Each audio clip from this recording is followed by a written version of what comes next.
a severe thunderstorm warning for southwestern Bollinger County, Missouri, eastern Wayne County, Missouri, northeastern Butler County, Missouri, western Stoddard County, Missouri, until 7 p.m.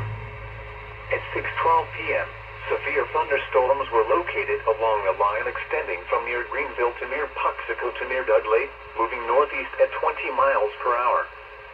Expected hazards include 60 miles per hour wind gusts and quarter-size hail. This is a radar-indicated threat. The following impacts are expected. Hail damage to vehicles is expected. Expect wind damage to roofs, siding, and trees.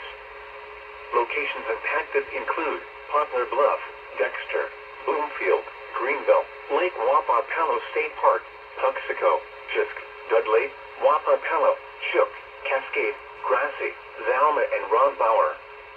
Repeating, a severe thunderstorm warning has been issued until 7 p.m. for the following counties in Missouri: Bollinger, Butler, Stoddard, and Wayne.